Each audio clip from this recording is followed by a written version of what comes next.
They called it America's Stonehenge. Then in 2022, someone blew it up. For over 4 decades, 5 massive granite slabs stood in rural Georgia, towering over the landscape like an omen. Etched into the surface were 10 cryptic guidelines written in 8 languages, supposed to be a roadmap for humanity's survival. Some saw them as a call for a better world. Others saw them as something far more sinister, a manifesto for population control, a blueprint for global tyranny, maybe even a warning from an unseen elite. Then, in the dead of night, an explosion shattered the silence. One of the slabs crumbled to dust. Within hours, the rest were demolished. Who built them? Why were they destroyed? And what was written in stone that someone wanted erased?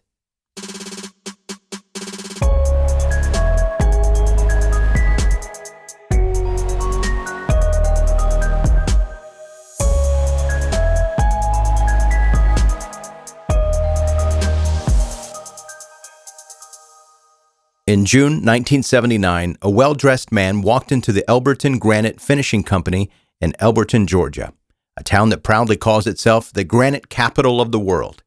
He introduced himself as R.C. Christian, but right away something seemed off. For one, he wasn't local. He spoke formally, almost rehearsed, and had an air of quiet authority. He carried himself like a man that was used to being listened to. And then came his request. He wanted to build a monument. Not just any monument, but a massive stone structure designed to last for thousands of years. Something that could withstand floods, war, even the end of civilization itself. You know, like a normal request that a normal person would make. This wasn't some vanity project for R.C. Christian. He claimed he was working on behalf of a small, anonymous group who had been planning the structure for decades. They wanted to leave behind instructions for humanity, a guide for rebuilding society after a global catastrophe. Naturally, the granite company assumed they were dealing with a lunatic, so they threw out an absurdly high price, hoping to scare him off. Instead, R.C. Christian barely blinked. He agreed, in cash. But before work could begin, he made 2 things clear. Number 1, his true identity would never be revealed. His name was a pseudonym chosen to honor his beliefs. Number 2, once the project was complete, all records of the deal had to be destroyed. Despite the secrecy, the project moved forward. The guidestones would be carved from local granite, with each slab weighing over 40,000 pounds. The finished structure would stand nearly 20 feet tall and align with celestial events, like an ancient sundial designed for a civilization yet to come. Once the monument was completed in 1980, R.C. Christian vanished. No further contact, no additional clues. Just a lingering mystery. Who was he, really? A wealthy eccentric? A messenger from a secret society? A doomsday prophet preparing for the worst? All anyone knows for sure is that he left behind something big, physically and symbolically. And in doing so, he sparked a debate that would last for decades. The Georgia Guidestones weren't just massive slabs of granite. They were a message, a set of 10 instructions carved into the stone in 8 languages, ranging from English and Spanish to Sanskrit and Swahili. The words were simple, direct, and depending on who you asked, either a rational guide for the future or a terrifying warning. At the top of the list was the most controversial message.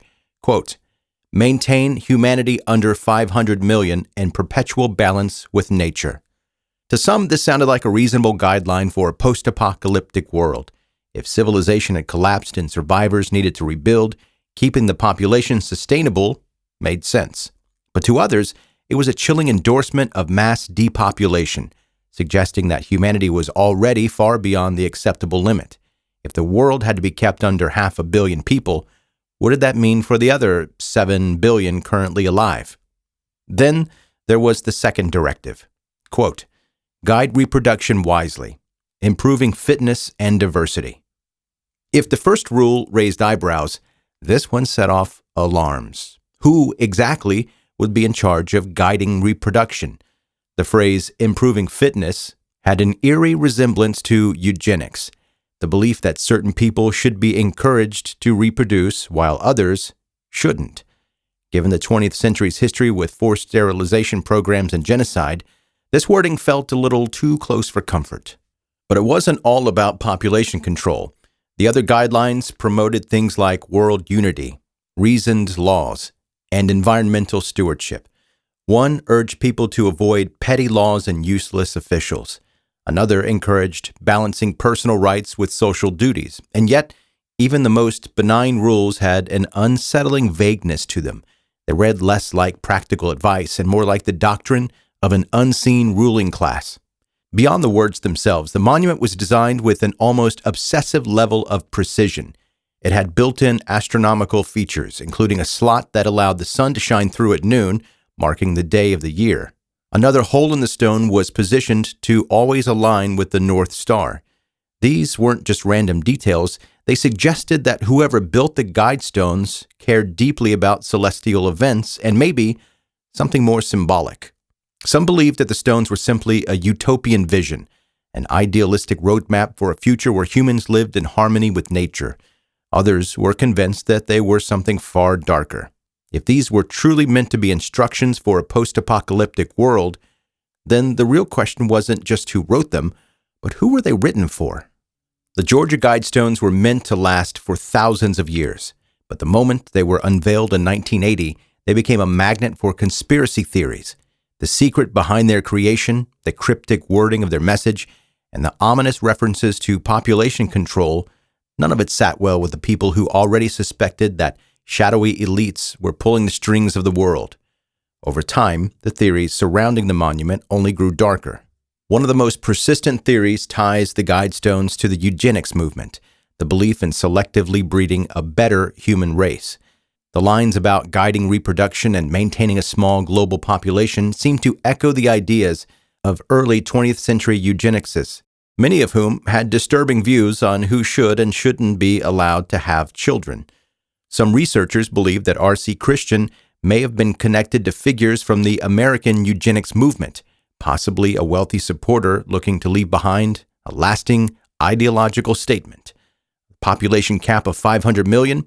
That number seemed awfully specific, as if it were part of a larger plan.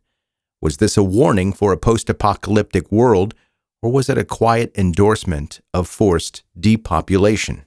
If you ask certain dark corners of the internet, which is always dangerous, the Guidestones weren't a message to the people, they were a message from the people in charge.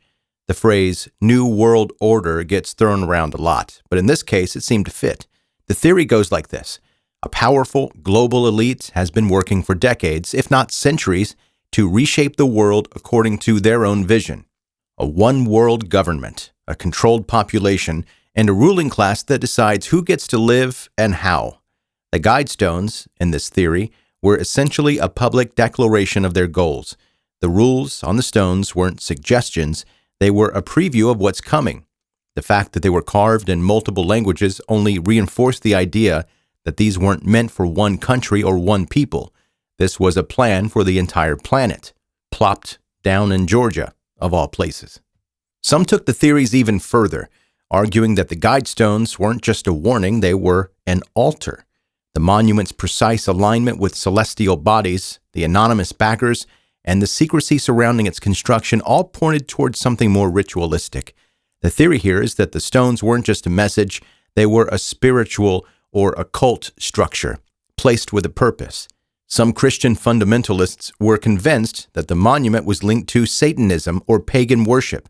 Others believed the secrecy behind R.C. Christian's identity pointed toward the Freemasons, the Illuminati, or other secret societies that have been influencing world events for centuries. Maybe the biggest mystery of all of this is the identity of the one who started it all. Theories range from the plausible to the bizarre. Some believe he was a wealthy eugenics supporter who wanted to leave his ideology behind in stone. Others think he was a frontman for a secret society, using the name as a cover for a much larger group. Another theory suggests he was just a lone doomsday prepper who truly believed the world was going to end and wanted to give future survivors a plan to start over. What makes the mystery so compelling is whoever R.C. Christian was, he covered his tracks almost perfectly.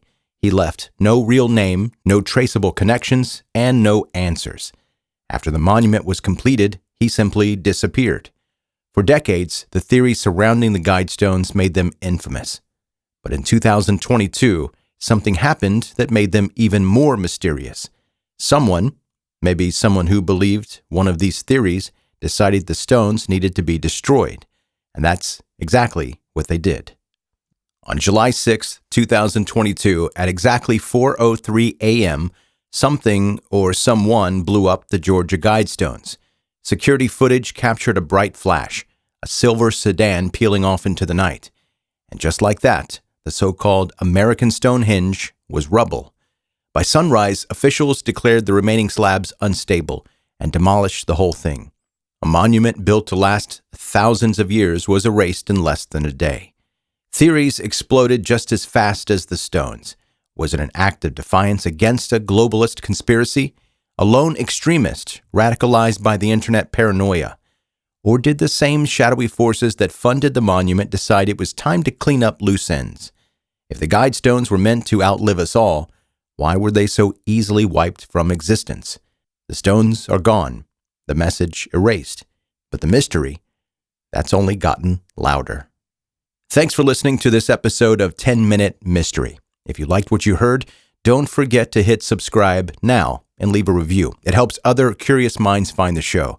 And if you're craving more stories, but with a darker twist, check out my other podcast, 10-Minute Murder. See you next time.